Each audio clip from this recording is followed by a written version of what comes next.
Apprendre Snap avec OSAPCase.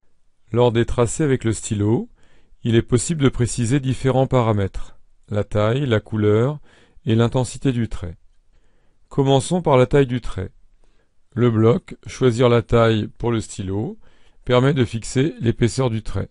Par défaut, l'épaisseur est de 1 pixel.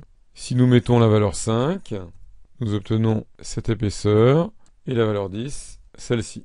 Attention, le bloc ajouté à la taille du stylo augmente l'épaisseur du trait à chaque exécution. Si nous mettons par exemple la valeur 10, cela augmente notre taille de trait de plus 10 à chaque tracé. Pour revenir à la taille voulue, utilisez simplement le bloc, choisir la taille du stylo. Si nous exécutons à nouveau, nous retrouvons notre taille de stylo standard de 1. À noter qu'une valeur négative utilisée avec ajouter à la taille rétrécit le trait.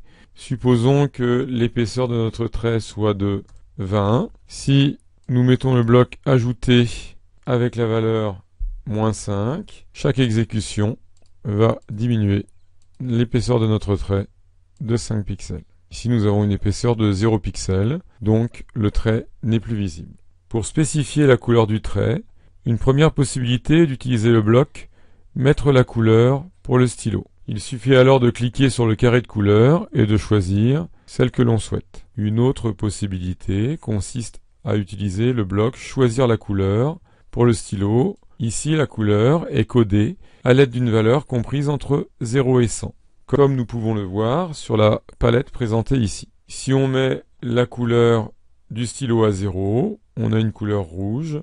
Si on met 25, une couleur verte, 60, une couleur bleue, et ainsi de suite. Ici, nous avons choisi la couleur de numéro 25, et nous obtenons un trait de couleur vert. On peut également, à l'aide du bloc, ajouter 10 à la couleur du stylo, parcourir les différentes couleurs disponibles à partir de leur numéro. On voit ici que la couleur évolue à chaque fois que l'on ajoute la valeur 10 à la couleur du stylo. Lorsque l'on dépasse la valeur 100, on repasse automatiquement à 0 et à la couleur rouge. Pour terminer, nous allons nous intéresser à l'intensité du stylo. Dans la version américaine, on parle plutôt de nuance, shade en anglais. Celle-ci est représentée par une valeur comprise entre 0 et 100, comme nous pouvons le voir ici. Une valeur proche de 0 fonce la couleur du stylo choisi, on est proche du noir. Une valeur proche de 100 la rend très lumineuse. Pour modifier cette intensité, on dispose des blocs choisir